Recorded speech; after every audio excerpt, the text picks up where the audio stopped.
Hello students, कैसे हैं। Educator Rohit study में अपना क्वेश्चन नंबर 15 को सॉल्व आउट करते हैं। क्वेश्चन नंबर 15 को बहुत आसानी तरीके से उसके जितने भी ट्रांजैक्शन है उनको पढ़ेंगे और इसके सॉल्यूशंस को करेंगे। तो पहले ट्रांजैक्शन में डी महापात्र ने बिजनेस स्टार्ट किया है कैश से, cheque, goods, machine, furniture. Business start करते वक्त काफी सारी असेट्स क्या कर रहे हैं, वो बिजनेस को स्टार्ट करने में लगा रहे हैं। तो आइए उनको एक एक करके नोट डाउन करते हैं और सॉल्यूशन करते हैं इसका। तो पहला असेट्स क्या है, कैश। दूसरा बैंक। तीसरा स्टॉक। फिर मशीन। उसके बाद फर्नीचर के capital is equal creditor. Cash का बैलेंस कितना है, 50,000, नोट डाउन कर दिया। बैंक में 1,00,000, स्टॉक 60,000 का, मशीन 1,00,000, फर्नीचर 50,000। टोटल क्रेडिटर का कोई रिकॉर्ड नहीं है तो 0।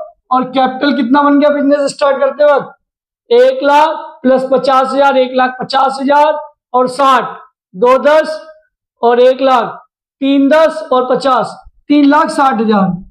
3,60,000 से बिजनेस स्टार्ट हो गया है। क्लियर। सेकेंड ट्रांजेक्शन में जो एवव गुड है उसका 1/3 क्या कर रहे हैं, सेल कर रहे हैं। और कितने रुपए प्रॉफिट पर, 10% प्रॉफिट पर। ठीक है। और जो पेमेंट रिसीव्ड होगी, हाफ पेमेंट रिसीव्ड होगी कैश में।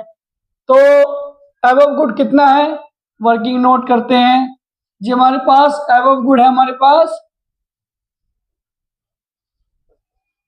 एवव स्टॉक था हमारे पास, ये रहा जो बिजनेस स्टार्ट करते वक्त था, कितना था, 60,000। इसका 1/3, तो एवव स्टॉक है 60,000, 60,000 का 1/3 कितना होता है, 1/3 से मल्टीप्लाई कर देंगे तो कितना निकल जाएगा, 20,000। 20,000 निकल के आ रहा है। यानी कि जो गुड सोल्ड कर रहे हैं, सेल जो कर रहे हैं हम, ये कहा था ना कि 1/3 गुड्स को क्या कर दिया है, सेल कर दिया है। तो सेल कितना किया है गुड्स को, जी 20,000 का सेल कर दिया। तो उतने से स्टॉक कम हो जाएगी, माइनस हो जाएगा। तो कहाँ है स्टॉक, ये रहा, 20,000 से माइनस हो गया, स्टॉक कम हो गई। अब ये जो सेल किया है ये कितने परसेंट प्रॉफिट पे किया है, 10% प्रॉफिट। तो प्रॉफिट किया है ऑन सेल, कितना आ रहा है, 10% का था ना, तो निकालते हैं जरा। 10/100 इंटू 20,000 कितना निकल के आएगा, 2,000 रुपए। कितने आ रहे हैं, 2,000 रुपए का हमें क्या हुआ है, प्रॉफिट हुआ है। ठीक है। तो टोटल अमाउंट कितना बना, सेल, टोटल अमाउंट कितना बना, सेल प्लस प्रॉफिट। तो टोटल अमाउंट बन गया है, सेल का कितना है 20,000 और प्रॉफिट है 2,000 की। टोटल बन गया 22,000 अमाउंट। 22,000 में क्या बोला था, हाफ जो रिसीव्ड होगा वो कैसे होगा, received in cash. Received in cash, cash में कितना रिसीव्ड होगा, हाफ होगा, हाफ। तो 22,000 का हाफ कितना बनता है, 11,000 रुपए। 11,000 तो रिसीव्ड हो जाएंगे और बाकी क्रेडिट पर जो रह जाएंगे अभी वो कितने रह जाएंगे, 11,000, 11 का। इस सिचुएशन पे क्या हो जाएगा, डेटर। क्या हो जाएगा, यानी कि पैसे मिलेंगे, मिले नहीं है तो डेटर एक असेट्स बढ़ जाएगा, तो हमें रिकॉर्ड करना पड़ेगा डेटर। ठीक है। डेटर का अभी कोई बैलेंस नहीं था, लेकिन यहाँ पे 11,000 से डेटर बढ़ गए और 11,000 से कैश बढ़ गया। ठीक है। इक्वल टू क्रेडिटर का बैलेंस कुछ नहीं है, 0। और हमें प्रॉफिट और बढ़ जाएगी। कितने से प्रॉफिट बढ़ जाएगी? जितने से प्रॉफिट हुआ है। प्रॉफिट कितने से हुआ था? 2000 रुपए से, तो ऐड कर देंगे किस चीज के? प्रॉफिट के। प्रॉफिट हुई है, ठीक है। अब हमारा बैलेंस देखते हैं कितना आएगा। 50,000 और 11,000, 61,000 का हमारे पास कैश का बैलेंस है। बैंक में तो जी 1 लाख है। बाकी 60,000 का स्टॉक था, 20,000 माइनस हो गए, कितने बचेंगे? 40,000। 40,000 का स्टॉक। Machine balance 1 lakh. और फर्नीचर का भी बैलेंस कितना है? 50 का 50। एक डेटर खड़ा हो चुका है, असेट्स 11,000 का बढ़ गया है। क्रेडिटर 0 और कैपिटल कितना हो जाएगा? 3,62,000। 360 में 2,000 ऐड कर देंगे तो 3,62,000, ठीक है। इतना आ गया समझ में। अब न्यू क्वेश्चन बैलेंस तो ये रही। तीसरे ट्रांजेक्शन में डेप्रिसिएशन हो रहा है किस पर? मशीन पर। और कितने परसेंट से? 10% से। डेप्रिसिएशन का मतलब होता है वैल्यू घट जाना। तो डेप्रिसिएशन हो रहा है तीसरे ट्रांजेक्शन में। मशीन की वैल्यू घट रही है, तो मशीन की वैल्यू कितनी थी? मशीन की वैल्यू है, कहाँ है मशीन? ये रहा, 1 लाख रुपए की मशीन की वैल्यू थी। तो 1 लाख का 10/100, 10,000 रुपए घट रहे हैं किस पर? मशीन पे। तो मशीन की वैल्यू घट रही है, इसलिए हम क्या करेंगे? माइनस कर देंगे 10,000 रुपए। और साथ में हमारी कैपिटल भी घट जाएगी, क्योंकि ये जो डेप्रिसिएशन होती है ना, वो वैल्यू को डिक्रीज करती है, जो आपके फिक्स असेट्स होते हैं, ठीक है। एक तरह से कैश भी नहीं लगा और ना कैश आया ना गया, लेकिन फिर भी असेट्स की वैल्यू क्या हो रही है? घट जाती है। तो नॉन कैश ट्रांजेक्शन के अकॉर्डिंग इसकी वैल्यू घटती है, ठीक है। तो वैल्यू घट गई और साथ में कैपिटल भी घट जाएगा। कितने से? 10,000 से। किस फॉर्म में? एक्सपेंस हुआ है, खर्चा हो रहा है, एक तरह से वैल्यू घट रही है, ठीक है। अब हमारा बैलेंस कितना बच रहा है देखते हैं।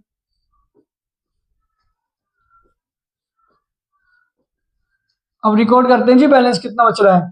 तो 61,000 का 61,000, 1 लाख का 1 लाख, 40,000। 1 लाख में से 10,000 माइनस हो गए तो 90,000 बचे। 50,000 का बैलेंस, 11,000, 0, 3,62,000 में 10,000 माइनस हो जाएंगे तो 3,52,000 का बैलेंस बचेगा, ठीक है। कैश विड्रॉ किया है पर्सनल यूज के लिए, खुद के इस्तेमाल के लिए पैसा निकाल लिया, तो 10,000 का कैश माइनस हुआ, पैसा निकाला है। और साथ में कैपिटल भी 10,000 से माइनस हो जाएगी। और ये किस फॉर्मेशन में हुआ है? ड्राइंग किया है जी।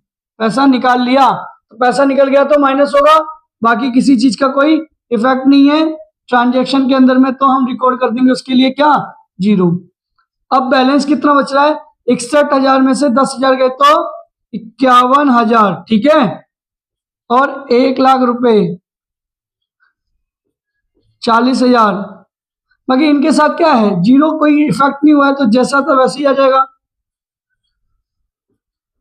50,000, 11,000, 0, 3,52,000 में से 10,000 माइनस कर देंगे, ड्राइंग के पैसे निकाल लिए तो कितने बचेंगे? 3,42,000, ठीक है। इतना बैलेंस बच रहा है। 5वें ट्रांजेक्शन में बोला है जो ड्राइंग की थी उस पर चार्ज है 5% का इंटरेस्ट, यानी कि एक इनकम बढ़ रही है 5% से, जो पैसा निकाला है उस पर ब्याज मिलेगा, और ब्याज मिलेगा तो इनकम बढ़ेगी। कितने रुपए से? कितना पैसा निकाला था? ड्राइंग किया था 10,000 का, और 10,000 का 5% कितना होता है? 500 रुपए, ठीक है। 10,000 का 5% 5/100, 5% जो है ना इंटरेस्ट, किस पर? ड्राइंग पर। तो कितना आएगा? 500 रुपए आएगा। तो 500 रुपए से इनकम बढ़ी, तो इनकम बढ़ी तो हमने ऐड कर दिए 500 रुपए, ठीक है। ये रही इनकम। लेकिन ये इनकम कौन बियर करेगा? आप ही बियर करोगे। और कहां से दोगे? अपने कैपिटल में से ही पैसा दोगे। भाई आपको ही पैसा इनकम मिल रही है और आपको ही देनी है, तो एक खर्चा आपका ही बढ़ रहा है। कितने से? 500 रुपए से एक्सपेंस बढ़ गया। तो एक इनकम हुई और एक आपका एक्सपेंस हो गया, तो दोनों की वैल्यू क्या होगी, प्लस माइनस हो गई तो जीरो हो गई। कहने का मतलब कोई इफेक्ट नहीं है, लेकिन आपको शो करना पड़ेगा इसमें, ठीक है। बाकी जीरो रिकॉर्ड कर देंगे, ठीक है। अब हम सॉल्यूशन करते हैं, इसका बैलेंस देखते हैं कितना आ रहा है। 51,000 का 51,000, 1,00,000 रुपए का 1,00,000, 40 का 40, 90 का 90, 50,000, 11,000, जीरो। अब देखिए क्लास 3,42,000 ही आएगा इसका बैलेंस, क्योंकि प्लस माइनस से 500 इनकम हुई तो 500 ही एक्सपेंस हो गया, दोनों माइनस होके क्या हो गए, जीरो। तो आपके पास 3,42,000 का 3,42,000 ही आ गया बैलेंस, ठीक है। छठे ट्रांजेक्शन में सोल्ड कर दिया है गुड्स को, कैसे, कैश में, और कैश पर किया है, एट पार पर। एट पार का मतलब होता है जो कीमत है सामान की उसी कीमत पर सेल कर दिया, और उसके बदले में क्या आ गया, कैश आ गया। कैश आ रहा है तो कैश बढ़ रहा है, बढ़ रहा है तो ऐड कर देंगे, कितना बढ़ रहा है, 10,000 रुपए, तो हमने 10,000 रुपए से बढ़ा दिया अपना कैश। लेकिन एक स्टॉक घट गया, स्टॉक की वैल्यू ये है ना, 10,000 से स्टॉक घट गया, क्योंकि क्या कर रहे हैं, सेल कर रहे हैं, सामान बेच रहे हैं, तो सामान घट रहा है, इसलिए हमने क्या किया, एक असेट्स माइनस हो गया, दूसरा असेट्स क्या हो गया, बढ़ गया। तो अब बैलेंस देखते हैं कितना आएगा। ठीक है, तो अब बैलेंस देखते हैं। 51,000 में 10,000 ऐड करेंगे तो कितना आ जाएगा, 61,000। ये हमारा है कैश का बैलेंस। 1,00,000 रुपए है बैंक का बैलेंस। 40 में 10 गए तो 30,000 बच रहे हैं अब हमारे स्टॉक का बैलेंस। 90,000 है मशीन का बैलेंस। 50,000 है फर्नीचर, और 11,000 से डेटर, एक असेट्स बढ़ा था ना, जीरो रिकॉर्ड है हमारे पास क्रेडिटर, और 3,42,000 का है कैपिटल का बैलेंस। तो ये इसका सॉल्यूशन है क्वेश्चन नंबर 15 का, और काफी अच्छे ट्रांजेक्शन थे इसके अंदर में। जो सबसे अच्छा ट्रांजेक्शन कौन सा था, ये सेकेंड वाला। इसमें गुड्स जो था वो सेल किया, 10% प्रॉफिट पे, आधे हमें रिसीव हो रहा है कैश में अमाउंट, और आधे से हमारा डेटर बढ़ रहा है, ठीक है। और एक ये भी ट्रांजेक्शन जो था वो इंटरेस्ट वाला, क्योंकि आपकी इनकम बनी और आपका ही एक्सपेंस बना, तो रिकॉर्ड में क्या हो गया, बैलेंस तो जितना आपने कमाया उतना ही खर्च कर दिया, जितना कैपिटल था उतने का उतना ही रह गया, ठीक है। बाकी आप स्क्रीनशॉट ले लीजिए, ये वर्किंग नोट है। ये वर्किंग नोट कौन से ट्रांजेक्शन का है, ट्रांजेक्शन नंबर 3 का।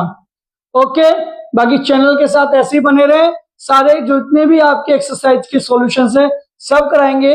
और लाइक सब्सक्राइब शेयर जरूर करें अपने फ्रेंड्स के साथ, जिससे कि आगे जितने भी चैप्टर हम कराएंगे वो हमारे साथ जुड़ पाए, और आपको भी बेनिफिट होगा, साथ में आपके फ्रेंड्स को भी बेनिफिट होगा, ठीक है।